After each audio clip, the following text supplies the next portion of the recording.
This is today's News Talk, The World Today. For The World Today, this is James O'Neill. A U.S. proposed Ukraine peace plan, reportedly crafted with Russian input, would require major concessions from Kiev and effectively undermine its sovereignty, sources told Axios and the Financial Times.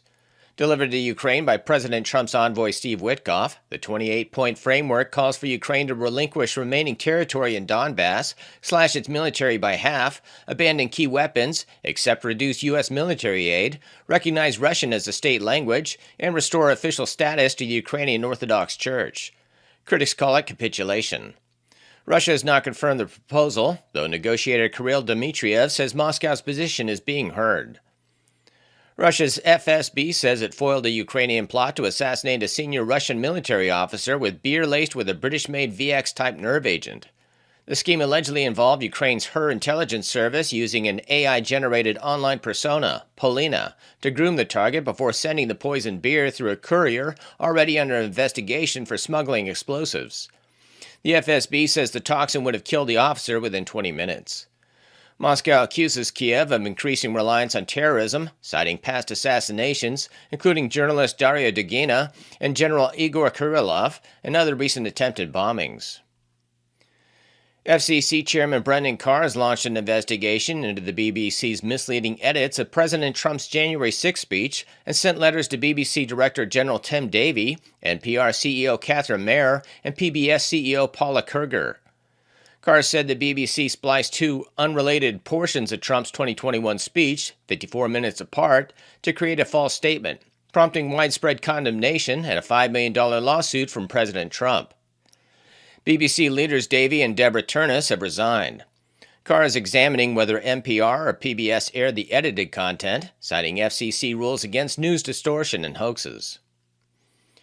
A Commons Defence Committee report warns that doubts exist about the UK's ability to defend itself or its territories from military or hybrid attacks, citing slow, opaque decision-making and minimal air defence capabilities. The committee says Britain relies too heavily on NATO and lacks even basic homeland defence planning, such as a functional national war book. It calls for a Minister of Homeland Security and better public engagement, noting the government's preparedness guidance is only a little-known website.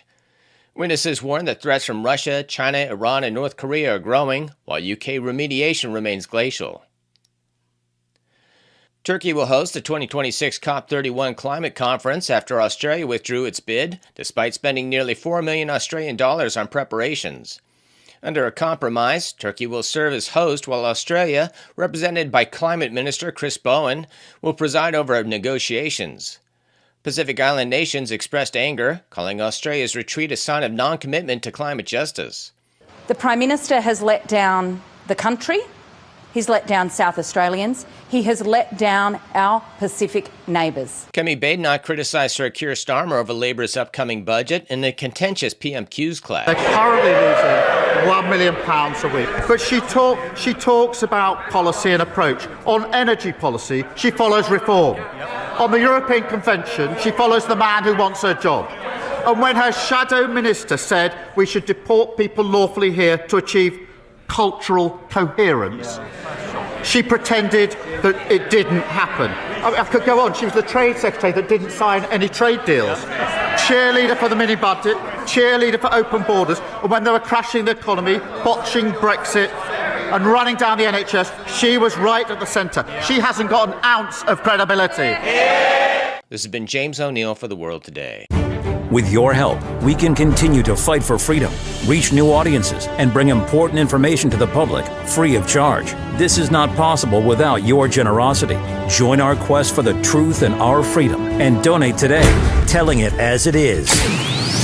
This is today's News Talk, The World Today.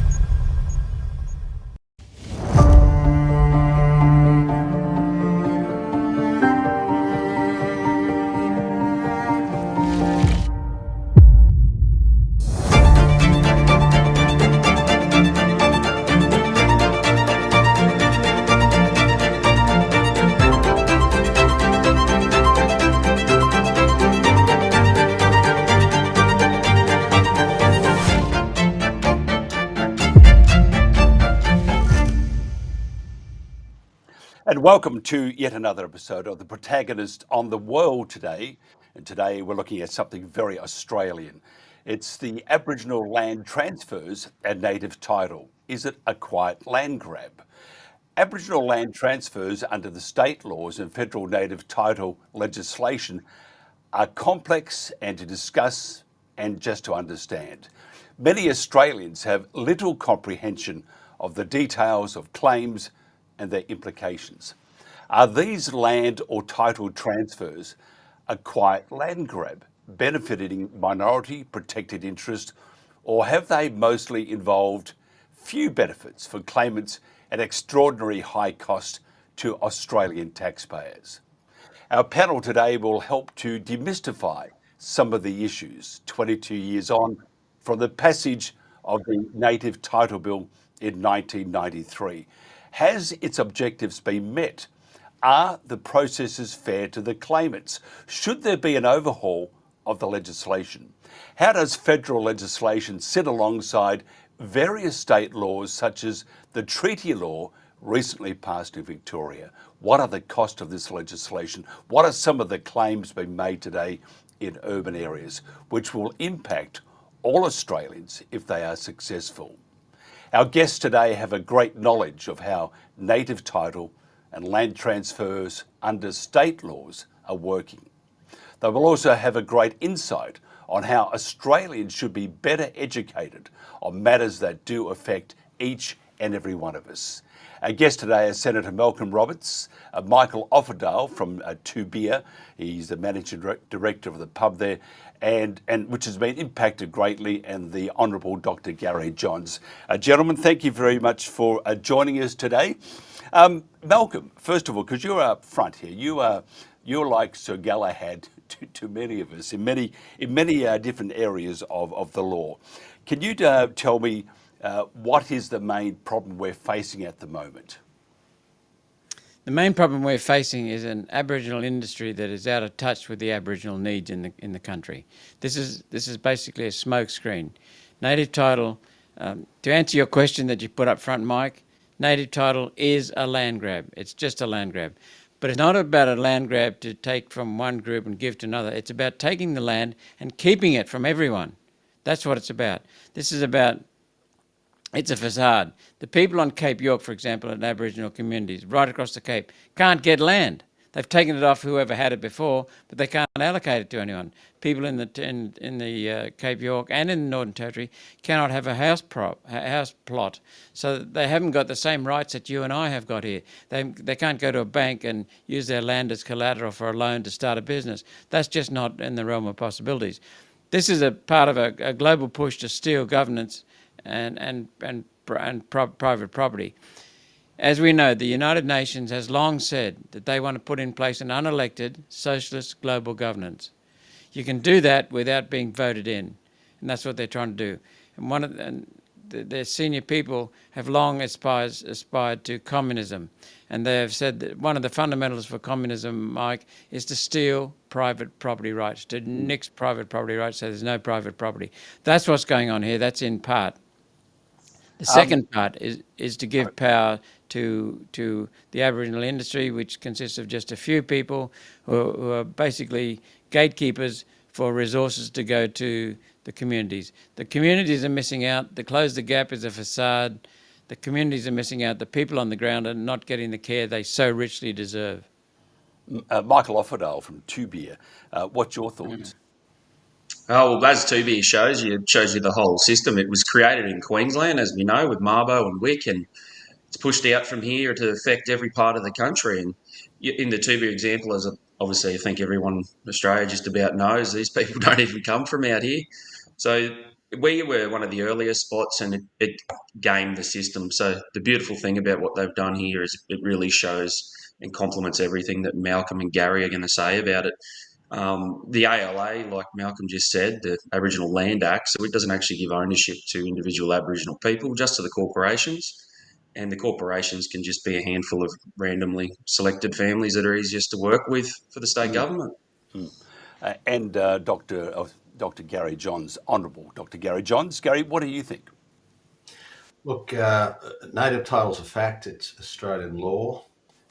It's actually common law recognised as native title. So this thing's not going away. The question for us in our discussion today, I think, is how to manage all of the very poor outcomes that are occurring for Aboriginal people and, of course, for non-Aboriginal people. Is the native title working as intended, Gary? No. The idea was that people would be able to express their native title rights, which could be as little as walking across the land or hunting and gathering, to something akin to full title, full use of the land, and that has to be explored in each case. Now, there are only, I think, 280 prescribed bodies corporate. They manage native title on behalf of the traditional owners. 40% of them have no income. 30% have some income, but it's mainly government grant money. And the last 30% have substantial income, but they're mainly in the Pilbara where the mining companies are. So I think we can start a discussion with native title holders to say, if it's not working for you, then why don't you hand it back to the Crown, and in return the Crown, for instance, might grant scholarships to descendant children. In other words, a sort of a buyout.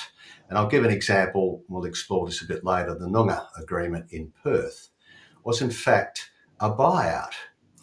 The Noongar people were in the federal court seeking native title on massive packets of land around Perth, and the West Australian government at the time said, this is too upsetting, this is going to affect the rights and the uncertainties of the rights of other landholders. So taxpayers paid $1.3 billion to the Noongar people to have them withdraw their native title claim. Now, I'm not saying that's a good deal. I'm just saying we already have an example of a buyout, and I think we're going to have to do a lot more of that in ensuing years. Malcolm, what do you think? I think this is a money grab as well as a land grab, and then we need to take heed of what Gary's just said, because what we're saying in One Nation is that this is a means for dividing the country, and we want to stop that. There should be a curfew. I mean, as Gary just pointed out, 30 years is long enough to put in a claim. There's still claims coming in. We need to put a sunset clause on claims and get on with dealing with the claims that are there. But you look at this Quandamooka Coast native title claim that Redland Shire City Council is facing. There are 3,500 properties being claimed, and they have to deal with each one of them individually. All non-freehold, all non-developed properties, treated one-on-one, not a mass claim, just one-on-one. Then we've got half of Melbourne being claimed. We've got Redlands Bay being claimed, and it's just absolutely bloody ridiculous. Native title gives people a claim to exclusive use or non-exclusive use. The claims can be non-exclusive or exclusive. And then we've got Queensland law that's basically handing land over back that's freehold land. So what we've got is a complete mess, and I agree with Gary. What we need to do is stop, draw a line in the sand, and then start to think about how to help the people on the ground in the Aboriginal communities. That's what's being missed here completely. Close the Gap has failed. We need to recognise the failure. We need to recognise the good efforts, but the complete failure has been hijacked by parts of the Aboriginal industry, and we need to get back and to look at doing what's good for the people on the ground. Michael, tell us about your situation. I don't know if Gary and Malcolm are aware of it, but just fill us in. We're aware of it. But well, for those who aren't aware of it, and I'm just gobsmacked, Michael Offerdale, tell us about Two Beer.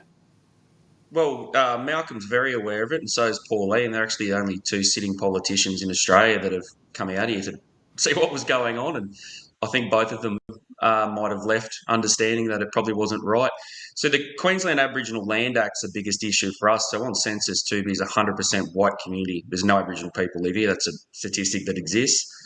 And the Aboriginal Land Act says that only other interested Aboriginal people can be consulted about this. So when you're in a township like ours and your council's sold you out, you're in a lot of trouble. And like anyone that you speak to about that Aboriginal Land Act with that phrase in it would look at that and go, well, that's pretty racist, isn't it? And it is ultimately, because it shut us out of our community. Now, the Quokamoka thing there before was really interesting with Stradbroke Island.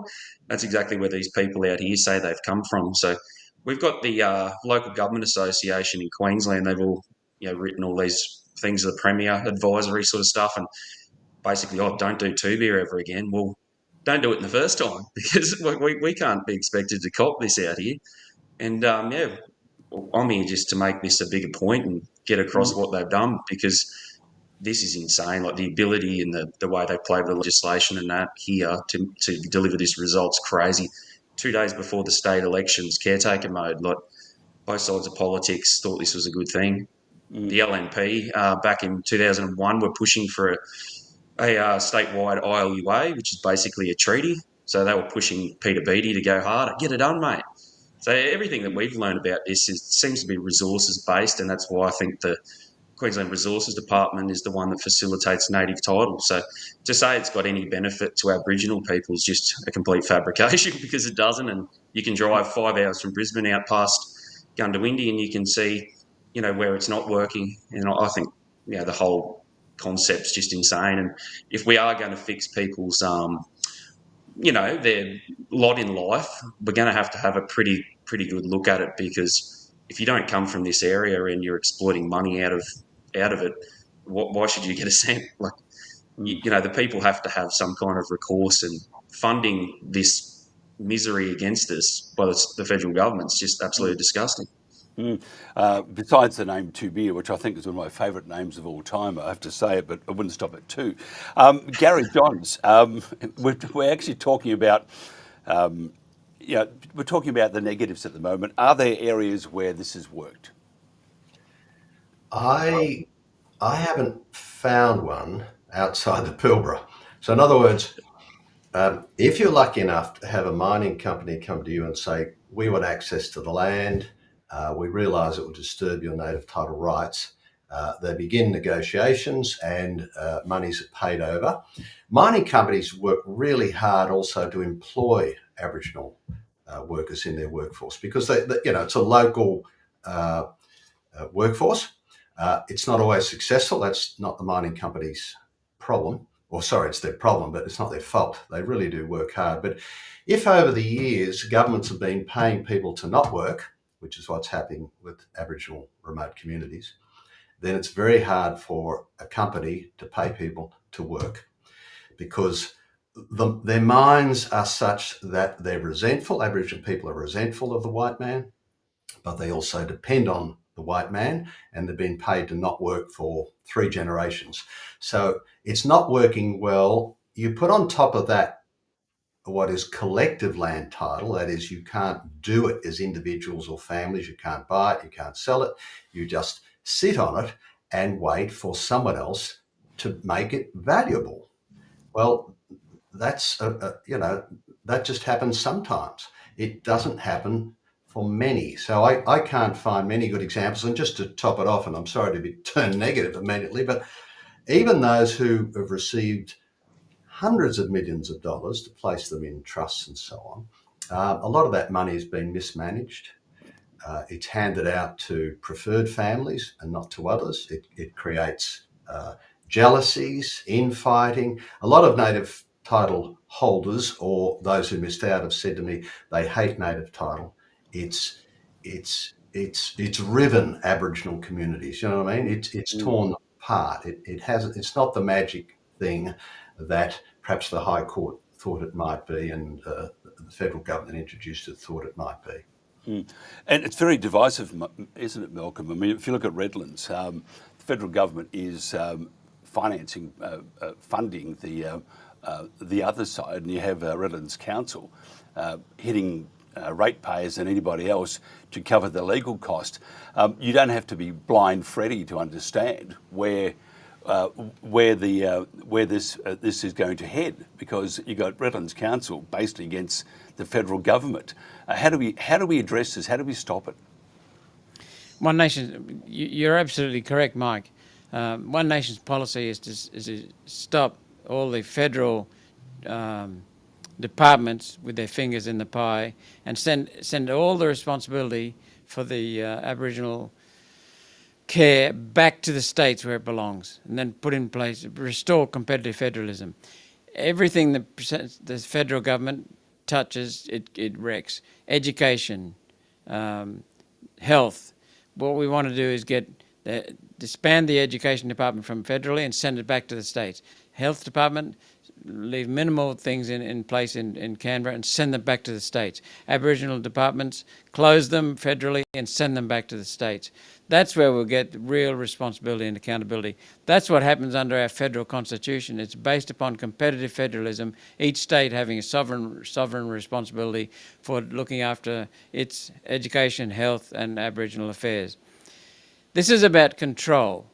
It's about control from bureaucrats. It's about control from unelected people appointed to boards that are part of the Aboriginal industry. They want control. They want the money. We are spending $36 billion a year on this, and very little of it is getting to the ground in the communities. What we want to do is save billions of dollars, $15 billion at least, and send that back to the states. Aboriginals themselves are coming to me saying, for goodness sake, please stop native title. It's destroying the communities. It's not working at all. It's not achieving the purposes for which it was stated. So I agree with Gary. We've got to dismantle native title, put an end to it. For example, I said sunset clause on claims. We've had 30 years now. So this whole thing needs to be looked at properly and sent back to the states and save a lot of money and get money to the people in the communities. That's where we need to get the money. And I just want to add another point. Michael raised the point that the claimants in Tibia are not even from Queensland. They're from interstate. We've had the same accusations from people who are the traditional owners of Deeming Creek area, just near Ipswich, south of Ipswich. They've been usurped by interlopers from New South Wales. The local communities are getting sidelined by interstate people.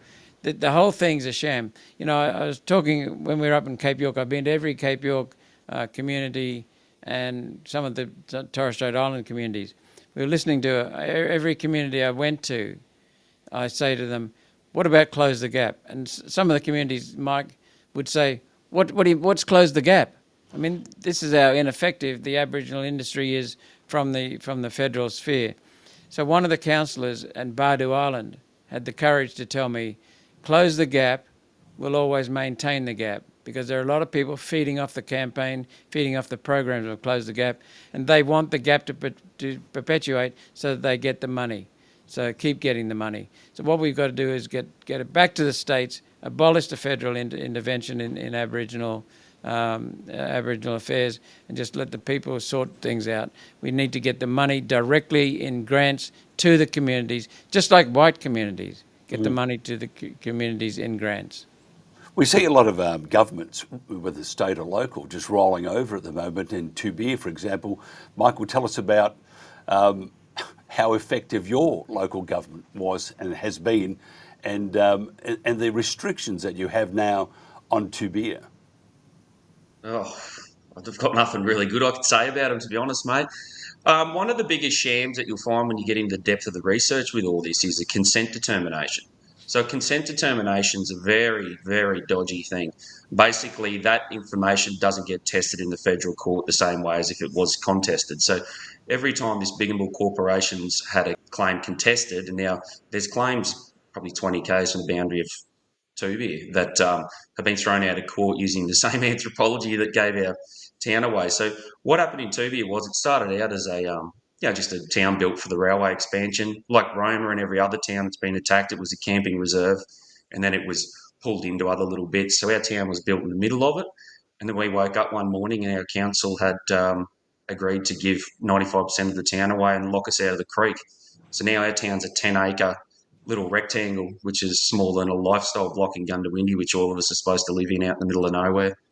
It's, how anyone came to this decision is insane. There's just no logical reason. If one Aboriginal person lived in the town, I still don't think it'd be justified, but it's just every single part of it's insane. And it was just such a panic to get it done before the Labor Party went out at the state election.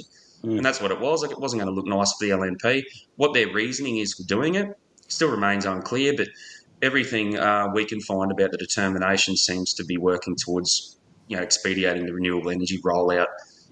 Those negotiations around state land itself are important with the poles and wires. So your heritage surveys and those kind of things. Like, we're paying people from Stradbroke Island to come out Western Queensland to do heritage surveys. They might as well just give me a ring. I could probably go and have a look too and come up with something for free. I wouldn't even charge them. I just like having a look around the community, see what's going on. Even on state land as well. So you'll notice that I think it was around 2023, the Queensland government changed legislation for using forests, so state forests for wind farms and stuff. So when that came in, and then you can expedite the native title, like the 15 towns thing was basically that. It was it really was forcing consent determinations, pre-agreements, then you go to the federal court with that, then you get your Indigenous land use agreements. The thing in our situation, which is really unique, is our council quotes an Indigenous land use agreement with the which was to do with local governments. There's a couple of other shires on the edge that are in it, and they say in that there's a agreement to give ALA land away, which is Tubi. Well, they actually were wrong. So that agreement was one between the state and the Bigambul Corporation directly. It's called a revenue share agreement. So in that, they agreed to take native title off a heap of lots, the state and the Bigambul, and give them a lot in Tubi, which was actually the kindergarten hall reserve. Now, they couldn't do that because you can't just give Australia away. Like, you actually can't do what they did to be legally. That's why they've done it the way they've done it. Anyway, that transferred across to end up being 95% of our town because of the connection of a lady. It said she lived there from 1920 to 1964 in the area. She lived on the Weir River 5 kilometres away, but said it was really culturally significant to her. Now, the waterhole we're talking about is man-made as well. So it's made by the Rainbow Excavator. So it's come in there and dug that out, and then they found a cultural claim to it. They've thrown ashes and stuff out there, and that's a burial ground now. Like, it's really, honestly, if you lived in our shoes for one day, you wouldn't want to. It is the most disrespectful thing that has ever happened to a community in Queensland, forced on it by both sides of politics and our elected local government members. Absolutely disgusting. Gary, I've got a bunch of questions to ask you, but I want to just get your impressions. Traditional owners have filed a native title claim over Melbourne. They can have it. But what does this actually mean for Melbourne? Well, it's much wider than Melbourne, of course. I mean, it stretches into Gippsland, Victoria, in the east, and way out, I think, near Ballarat, Bendigo in the west.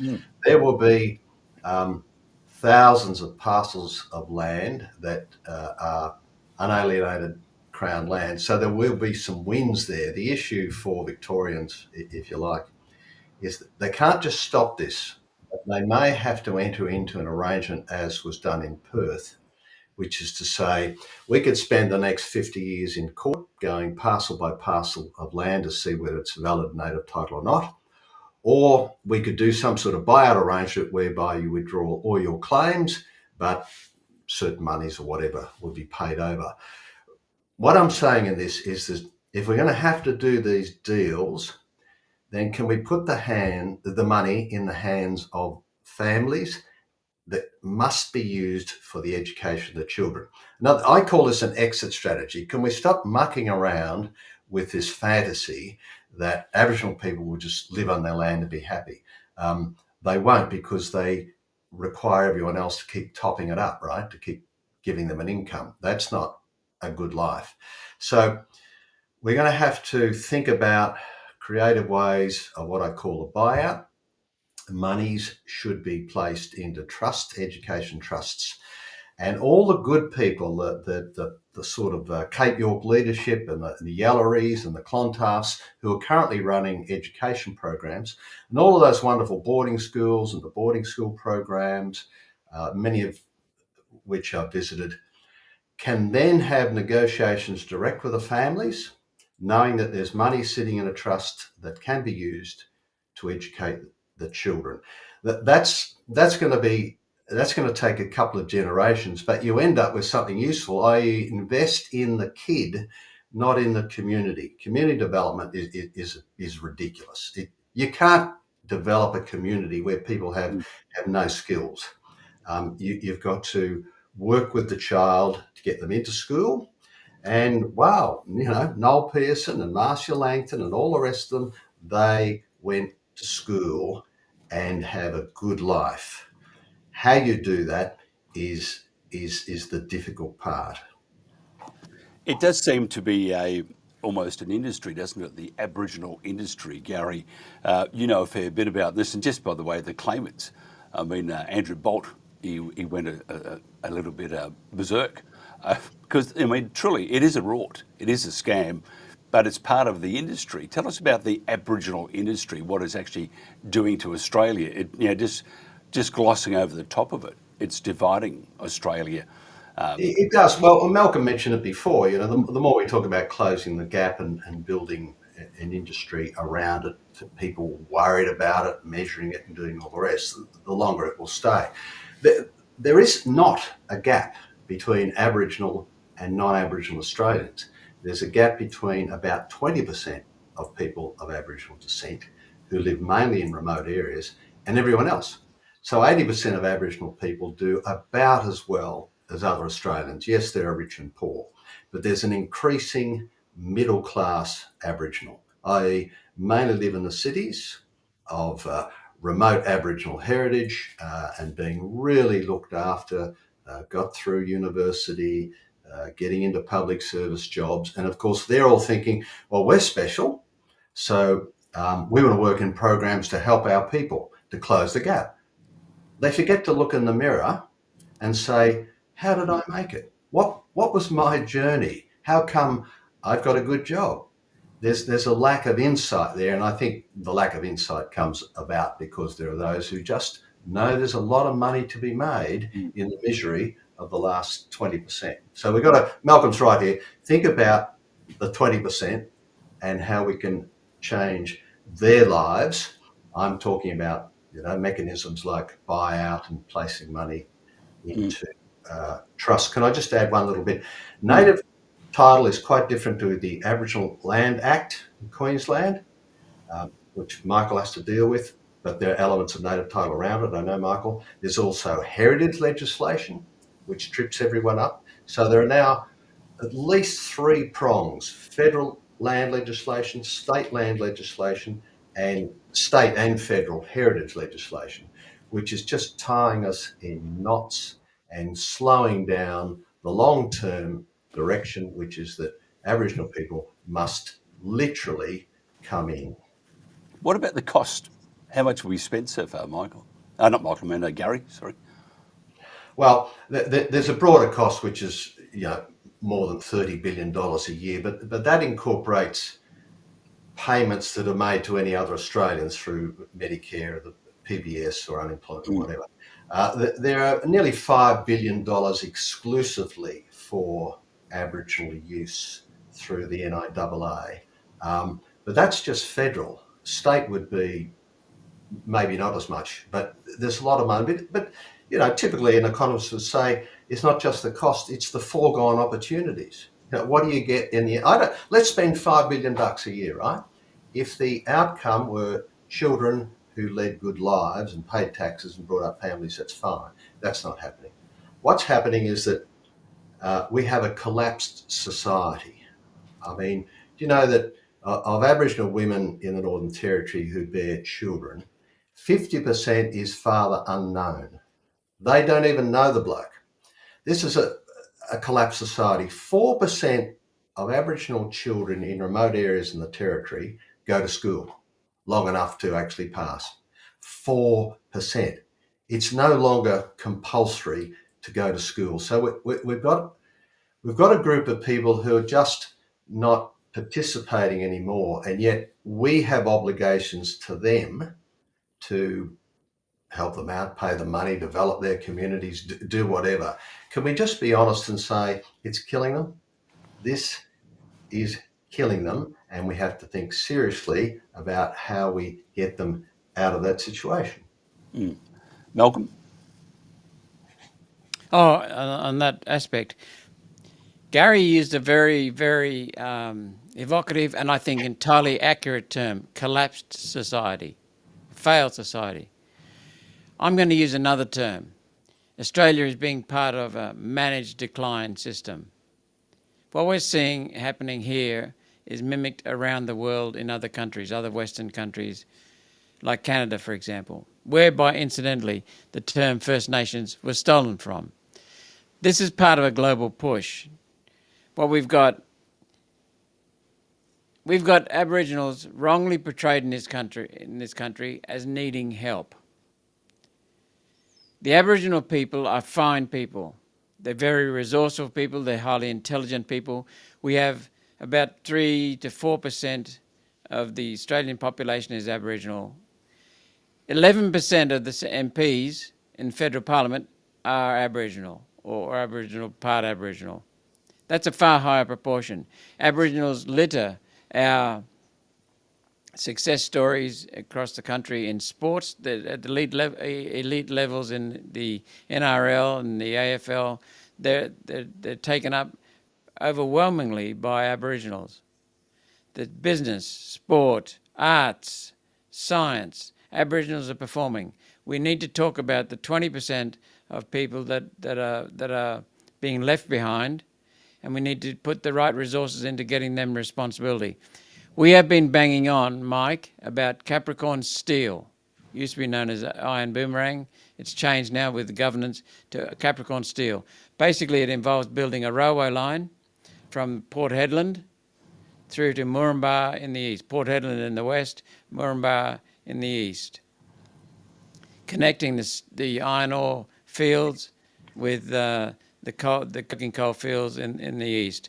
And then shipping coal to the west, shipping iron ore to the east, setting up steel mills, exporting steel, the dramatic improvements to the environment, the dramatic improvements to quality and productivity of steel. It would make Australia one of the top steel producers in the world. And we have people from overseas, from many countries overseas, interested in setting up steel mills under that scenario.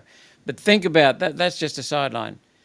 Think about the benefits to the entire north and opening up the Aboriginal communities that would get access. The world could be brought to these Aboriginal communities, and the Aboriginal communities can be taken to the world. I'm not just talking about art sales. I'm talking about beef and primary production sales right across the north.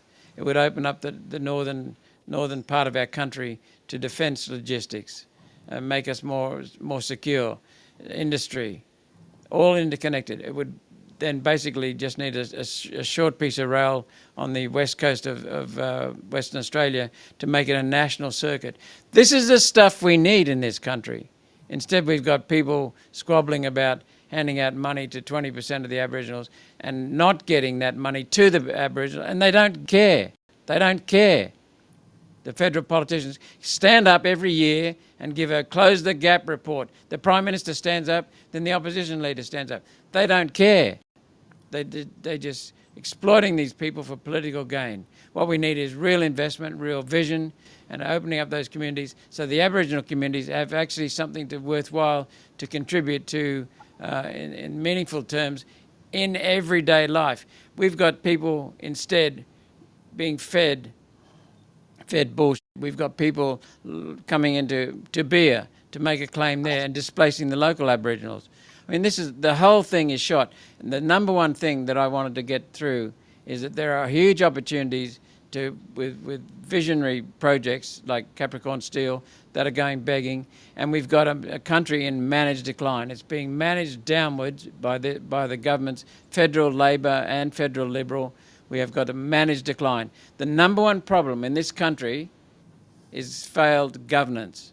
We do not make decisions on data. Gary Johns just gave you the facts. 20% of Aboriginals need help. The other 80% are doing fine, thank you very much. And they're not just statements that Gary's made. The statements that Warren Mundine has made, and Nampijinpa Price has made, Karen Little has made. These are good Aboriginal people who understand the real problem is not with the 80%, it's with 20%, when we need to focus on that. But the federal government is is confusing under both Labor and Liberal. Do not make decisions based on data. It's the governance that's this problem. Every major problem in our country comes out of that bloody Parliament House in Canberra, Mike, and that's what's the real problem here. This is just the Aboriginal industry is just a symptom of the people who are feeding off the federal government in this country, bludging off the population that's paying taxes, bludging off good producers like Michael. How many jobs have you got, Michael? You're a truckie, you're a Republican. How many jobs have you got? Just trying to stay afloat. Yeah, Michael is he has the most important place in Tubier because they can have three. I just want to ask. I mean, this is to all of you, and we'll start off with Michael. The difference between dealing with, say, one party, Labor, and dealing with the Conservatives, which is questionable. Any difference, Michael? No, they're exactly the same party.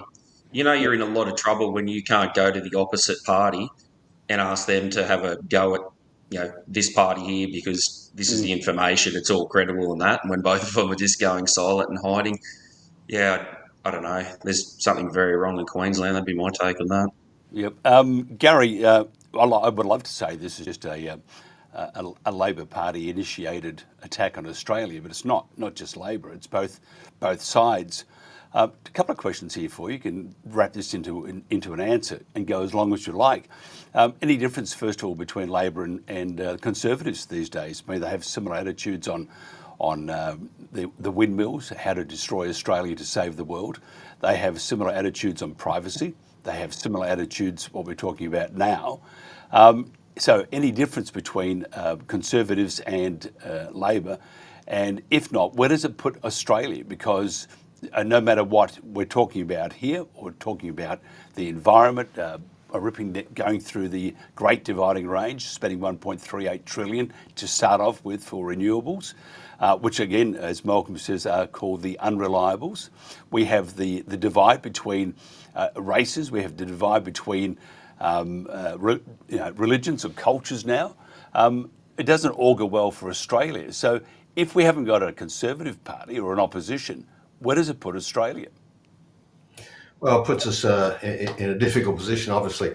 Look, parties are not blank slates, or they're collectives, but there are people within those who do think differently. I think we're starting to see within the Liberal Party emerge some common sense on net zero.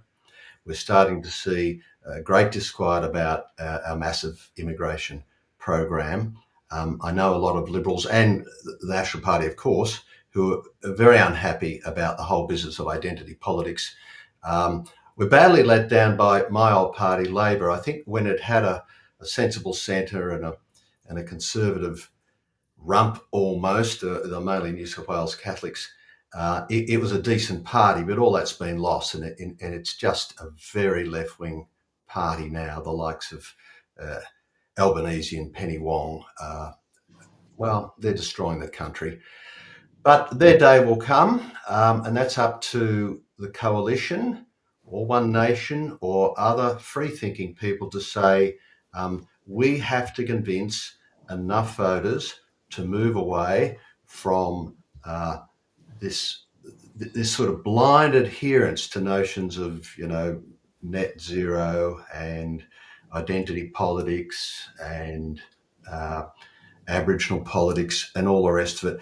Our only hope, I think, lies in these sorts of discussions, and thousands of them, so that younger ones who are looking to have better explanations of why the world is as it is will listen to us. Can I just say that there's a book I had published 2 years ago, The Burden of Culture. It takes a lot of insight and a lot of work to say, oh, hang on, Aboriginal culture is not wonderful. In fact, it's a burden to operating in the modern world. Now, to get a politician to think about that and the depth at which you really have to invest in these ideas takes a heck of a lot. I mean, Malcolm, you know how busy it gets. Malcolm's one of those who is a deep thinker. Some politicians just can't get that sort of depth. So it's up to us. We have to have these conversations, and thank you for allowing us to air our thoughts. That you really can only move these mountains bit by bit through a lot of conversations, a lot of explanation. I'm always an optimist that there'll be young ones who'll come along and say, we are being fed a lot of nonsense. And they'll begin to think about these broader issues, and they'll seek the truth out. They'll know we're being fed, in many of these instances, a lot of nonsense. But by golly, there'll be a lot of harm to Australia and its prospects if we ever come out the other side. Yeah, and Malcolm, good question here. Will we come out of the other side, and the other side being which end of the beast?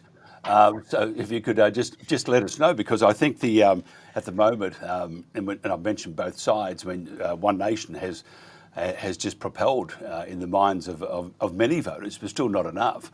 We have legacy media and even some independent media pushing that the renewables are magnificent. They don't talk about the damage they're doing to our habitat, the Great Dividing Range, what we're going to leave our children. Look at King Valley in Victoria. It goes on. Then we look at the divide between races, cultures. That's just been pushed not only by Labor but also by the Conservatives. I'll go back to that original question: which end are we going to come out of? And will we come out of it, or do we just sit in the stomach of the cow and gurgling away? I think we're somewhere in the colon right now. It's pretty messy down here. But I want to take up something that Gary said. The people who are really suffering here are the people who are being put into permanent victimhood. While ever we have the identity politics that Gary talks about, there's going to be a sufferer and a perpetrator, a victim and a perpetrator. And that's the wrong way to do things, because the victims are entrenched then in victimhood. And what a way to live that is. Aboriginal people are living in collapsed societies, in the communities, in the remote communities, that is. There is hope for them, but we need people of vision to get projects going that'll help the whole country. We should stop looking after Aboriginal people, stop looking after disabled people, stop looking after other minorities, and just look after Australians. Treat everyone as an Australian. Then, regardless of skin colour, regardless of ethnicity, regardless of background, they get treated on their basic needs, in regard to their basic needs, universal human needs. Stop this politics, identity politics. Stop this entrenching people in victimhood.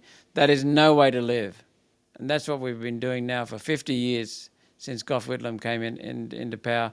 And so, look, I was 17 when Gough came into power, and he had a 12-month reckoning. After his first 12 months, he said something like this. These figures are roughly from memory. He said the previous government under Billy McMahon spent $25 million a year on Aboriginals. We've spent $50 million. And I went, what? As a 17-year-old, I understood he was destroying them, making them dependent on welfare.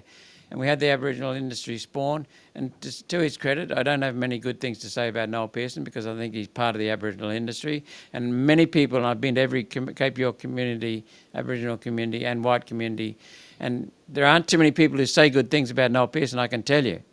But Noel Pearson has said a couple of good things, and one is that we have to get back responsibility, because the welfare state destroyed Aboriginal responsibility, and you don't get anywhere. It doesn't matter whether you're Christian or Muslim or Jewish or black or white or short or tall or fat or skinny. Without responsibility, there is no progress. And what we've done is taken away responsibility from the Aboriginal people. These are fine people. They don't need to be in permanent victimhood. They need to be liberated by an opportunity to actually contribute meaningfully. All humans love to contribute meaningfully. Love to contribute meaningfully. There's got to be purpose in their lives. And then that's what we're doing. We're taking, with the Aboriginal industry, we're taking purpose and meaning away from people. We need to restore that. So we need to get back to not sorting out whether or not we're at the arse end or the mouth end of that animal while we're festering around in the colon. We need to get back to people in politics who are actually serving the country. I was listening to a small businessman the other day, medium-sized construction company. I think he employs about 50 people. Good man, very, very good man. He is terrified about what's happening to our country. He said we are in danger of losing the youth. Not the black youth, not the white youth, the youth, 18s to 45s. They're saying there's no future in this country because federal governments, Labor and Liberal, are destroying the country. They're called the Uni Party now for a reason. Their politics are basically the same. There's a global push on to steal governance and property rights. To steal property rights and to steal governance in this country. So many of these concepts have been imported from overseas. We need to tell these people to bugger off and vote for people who will send them packing. No UN net zero, no other UN World Economic Forum policies, no World Health Organization. Just get back to no mass migration policies that are being pushed from the United Nations and the World Economic Forum. Just get back to looking after Australia, putting Australia first. White and black Australians, putting Australians first. That's what we need in this country. That solves all the problems. And a bit of data and a bit of truth, as Gary's just mentioned. We need to get back to basic data, not contradicting data. You can't run a country, as we've seen now for 50 years, ignoring the data. Get to the data and all the problems are solved. I've got to ask you, Gary, this is probably not much to do with what we're talking about. I voted Labor in the 90s, much to my father's joy, and then I switched. But in those days, there was a clear divide between left and right. It was just there. Are you disappointed or are you appalled? One of those two, pick one, at the current state of politics in Australia? Yes and no. There's a politician's answer. Exactly. Yes, I'm very unhappy with the direction of the big policies. But think of it from the politician's point of view. They've got to get elected, so they have to attract votes. The voters don't know what they want. The voters used to be blindly loyal, which is not a good thing. And they divided into two camps, blue and red. It was the working class and the middle class. That doesn't operate anymore. So in fact, if you like, the easy reference to my mob, us versus them, and the other mob, is not there anymore. That's why it appears that the two main parties, there's not much difference between them, because they can't rely anymore on those big 40% blocks anymore, plus a little bit to get over the line. They're down there in the 20s and 30s. So of course they're going to be reaching out to other voters who wouldn't normally vote, Liberal, Labor, National, whatever. Malcolm is sort of a beneficiary, if you like, of that breakdown in the two big camps. So I have some sympathy for politicians who find themselves in a much more fluid market than was once the case. But at the end of the day, they have to make decisions about what is best for the country as a whole. And I believe the Liberal Party's stance on net zero, following the national parties, following One Nation, is a first little sense that we might be having some grown-up conversations. And I tell you what, if they break out, Labor will collapse. Labor will be wiped out one day because of the damage they're doing to the country, but only if the coalition are quite brave and bold, because I always said as a politician, you have to tell people what to think. They are waiting for you. You are the leaders. Can you tell them the way the world is? But if you're not, if you're cowering in the corner and just looking at the polls, you're going to lead the country in the wrong direction. I think. Can I jump in there, please, Mike? Yeah, please do. Please do. I'd like to jump in because what's going on, I agree with Gary. He's a very, very practical, sensible, intelligent man, and he tells the truth. But I think he's been conned by the Liberals and the Nationals on net zero. Liberals and Nationals are staying in the UN Paris Agreement, staying in it, and that is suicide for our country. They're also staying with carbon dioxide production targets, which is net zero. The only difference is that they're going to be going there slowly, more slowly, not slowly, but more slowly than they were. It's a con. The Liberals and Nationals have got the headlines they wanted, and that is that net zero is dead. But it's not dead. The Liberals and Nationals are still pushing UN Paris Agreement, still pushing net zero targets. That's the fact. They have conned people, and that's a key symptom that I think of Australian politics. So many politicians try to look good, not do good. It doesn't matter what the topic is: health, education. We've got so. Look at the NDIS. It's crippling our country because it's out of control. It's rampant. It's heading for $90 billion a year. Snowy 2, which is complete nonsense. It's complete garbage. And I said that from the start. Was targeted at $2 billion total cost. It's now at 14 and heading for 20. And nobody gives a damn. So what we've got to do is have more discrimination in politics and more politicians telling the truth and getting the data. What we've seen, Gary's right in the data on the voting for the major parties. The two main parties, well, what were the major parties, are no longer major parties. 30 years ago, 95% of the population voted Labor or Liberal, first preference. Nowadays, it's 65% and it's heading south. It's continuing to collapse. And that's good. That's because the real problem here is not just the dopey politicians who are in Canberra and should not be there and are not earning their keep. The real problem is that the people who are in charge of this country, in effect in the Constitution, are not exercising discretion when it comes to voting, just voting red or blue, left or right. And I think, Mike, I'm going to have a shot at you here. I don't use the term left or right because it's bullshit, it's meaningless. It's a fabrication to get people thinking that there's a difference. There's no difference. Yeah, we had a some people vote left wing supposedly on economic matters, on cultural matters. They vote right wing. They're conservatives. I think we've got to stop using that term and just talk about the actual politics of what is actually happening. What are the proposals? Yep, I do agree with you, Malcolm. In fact, we've been pushing that for many years. There is no difference anymore. It's there's no left and there's no right, and I think that's part of the problem because except for One Nation, truly, the others are just wishy-washy and almost like the joint at the hip, this great bowl of jelly that you throw on a hot piece of cement. I just want to ask the final question because we are running out of time now. Looking at Aboriginal land transfers and native title, Michael, you're living the dream, bad dream as it is, but you're living the dream right now. Where to now? We've just got to completely destroy whatever's in our way. That's what we're going to do. There's so many beautiful statistics about these people. Like one of the funnier things they did was claim $25 billion in reparations. So that worked out at $25 million per person who identifies as Beagle.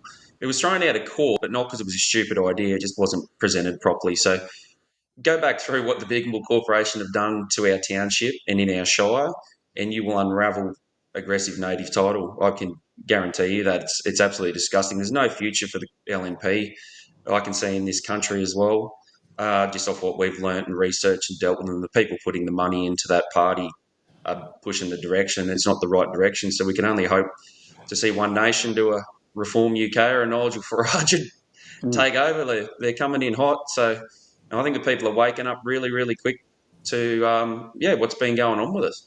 I always refer to Nigel as a celebrity game show host in waiting, and I think I'm true. You watch till the 3 years' time, you will see Nigel. The whole thing will just fall apart. And by the way, he owns he owns his political party. Sorry, he owns his political party. It's a company. UK Reform is just a company which he owns. So who knows? If he got rid of that evil, it'd be worthwhile, I reckon. Yeah, I don't think he'll be Prime Minister. That's my opinion. But I do argue with people from the UK. Gary Johns, what is where to now? What is needed? Well, on the broader question or just Aboriginal land rights? Aboriginal land rights and broader question. All right. Well, let's stick to the Aboriginal one.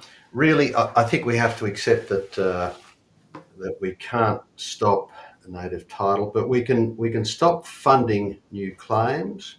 Michael, in your case down at Tuvia, you should have the same rights as a native title or Aboriginal Land Act claimant, which is to be told what's going on. I know that's been one of the problems. You simply weren't informed about what was happening and given information in time so that you could put your case. So procedural rights for everyone else, including native title claimants. Stop funding the claims, like in the Redlands case. Let this thing wither on the vine. And for all those who have native title, let's have a new discussion. If it's not working for you, maybe we do a buyout. But you can't simply undo 30 years of legislation. You can't set this thing aside. We're going to have to deal with it, but keep the end point in mind. Children first, not community development, and get each kid thinking about their future and bringing them away from foul cultures and giving them, placing into the hands of the people who are most qualified, which is those who've been there for years at the front line running boarding schools, boarding houses and so on. They do good work, but it's a very tough job. And Malcolm, you have the final say. Sure. Sunset clause on claims for native title. Stop the federal government's funding the protagonists, the claimants. Acknowledge that native title has failed completely and start getting together and talking sensibly and openly and honestly based on the data of what we need to do now to either fix it or to stop it or to end it. I disagree with Gary that we can't end it, but we need to. It was created by humans. It can be dismissed by humans. But above all, Mike, what we need is the citizens of Australia to take an active part in the democracy, and that just doesn't mean being an informed voter. It means holding politicians accountable in between elections. It means being actively participating in the democracy. I won't go into the details, but our Constitution enables that. The supreme governing entity of our Constitution is the people of Australia. The people of Australia have sat back and let the politicians just run roughshod over the top of them. We need to start reminding politicians that we serve the people. That's what needs to happen. We serve people like Michael Offendale. That's who we serve, and we need to get back to that. We need active democracy. When active democracy lapses into passive democracy, it lapses into apathy, which lapses into eventually to anarchy. And that's where we're headed, because we're losing the young people in this country. There is nothing worthwhile living for many 18 to 45-year-olds. You've got 5 years before the world ends, so Anthony Albanese tells us, from climate. You've got mass immigration coming in, no chance of getting a bloody house, which is what Gary Johns and I were fully expecting, and we got. But these days, we were told you study hard, you work hard, find a nice lady to settle down with, have some kids, and buy a house, and that's it. You have a good life. People don't see that anymore, and it's because the Uni Party, the Liberal Labor, have been pushing globalist policies, including native title. That's where native title came from overseas. The First Nations title came from overseas. We need to get back to governing Australia, and people need to be bloody active. Thank you so much for what you're doing, Michael, taking an active participation in politics. Thank you, Gary, for doing the same. And gentlemen, I have to say I've enjoyed this very much. I'm going to throw one more question at you. I'm a very naughty boy here, and at the moment Jen's doing backflips down the street. And you've all mentioned that it's up to the people. Do you think we have it in us now? Look, go back 30 years ago, I can tell you, yes, we do. Do you think nowadays we have it in us, and that's for all of you, that we are strong enough as a nation to reverse or change direction? Because if you look at what's happening, for example, with renewables and how they are absolutely destroying this country, and the ramifications for that when these wind turbines go up 260 metres high, and you're talking about 10, 20, 30,000 of them in a very short space of time. When you see that, when you see the divide with these native land titles and all that sort of stuff, when you see the divide with different cultures and the preferential treatment for various cultures, Do you see, and then you have the media legacy and a great deal of the independent media, do you see Australia being strong enough as a people, as a race, as a country, to change the direction? First of all, Gary? I'm an optimist, so yes. I mean, why would we say anything else? Because if it's a no, then we may as well, hang up that way. Yes, young ones will work it out. There's been a great deal of damage done to our nation. There's no doubt about that. But we can come back. It's going to happen a lot later than I would have thought. I would have thought the massive increase in electricity prices would be enough to get people to wake up to the whole. And Malcolm, I agree the net zero thing is a nonsense. I'm only talking about a glimmer on a path to getting people to understand that they have been sold a pup. But politicians sometimes have to creep along a path in order to get young ones, especially, to say, "You've been sold a pup. This is a nonsense. It's costing you your house and your living." So we've got to peel them away bit by bit. And I hope all of the opposition parties, that is, One Nation, Liberal, National, and others, I just hope keep plugging away in your different ways with different constituencies, trying to sow the seeds of common sense, and I think we'll get there. Michael Offerdale, who serves people beer, and they sort of get loose with the lips, and you can actually find out the real person behind that beard, that blue singlet. Are they strong enough? Are we strong enough to reverse or change direction? I think we're definitely getting there. The people at Tubi were called foaming at the mouth spreaders of misinformation, half-truth by the Queensland LNP. This is a problem that affects 30 people. There's 24,000 people following me on Facebook. There's millions of people in Australia that have heard our story from our tiny little village. It doesn't have sewage. We don't have drinking water. We only just got the internet. I reckon we're going to wake a lot of people up, and that's ultimately the job of a politician, is to sell that message, explain that to the people in a way that they understand how important what they're saying is, and then let's follow them. Like, we're going to follow that guy. And I think we're going to get there. We just need more people getting the voice. I think we've got control over the media a bit more than we probably had even a year or so ago now. So I reckon we're coming in hot. And this is the final question. Malcolm, do we have the intestinal fortitude to change direction and fix things? Yes, undoubtedly so.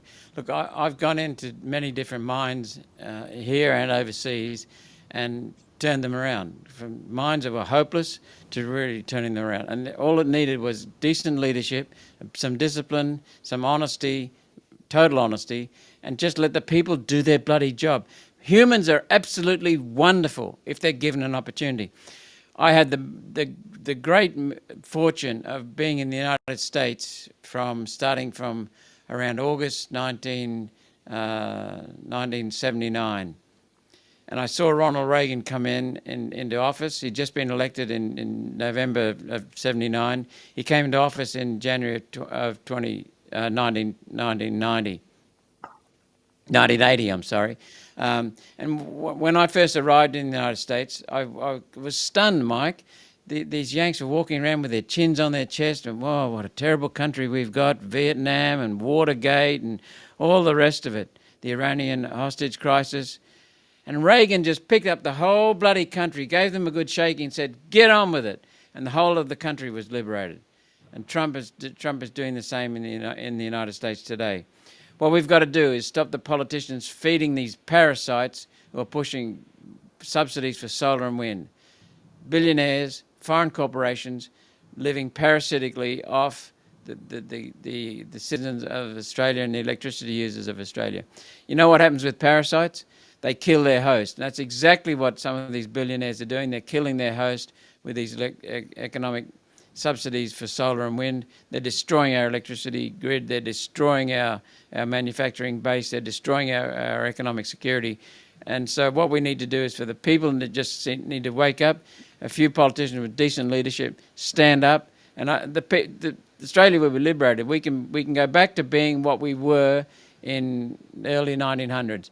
The highest per capita income in the world, bar none, the highest in the world. We have got the most resources per person in the world. All we need is the leadership to pull it together. Absolutely brilliant. Thank you very much, Senator Malcolm Roberts, Michael Offerdale from Tubia, and the Honourable Dr. Gary Johns. Thank you for being our guest on The Protagonists. This is The World Today.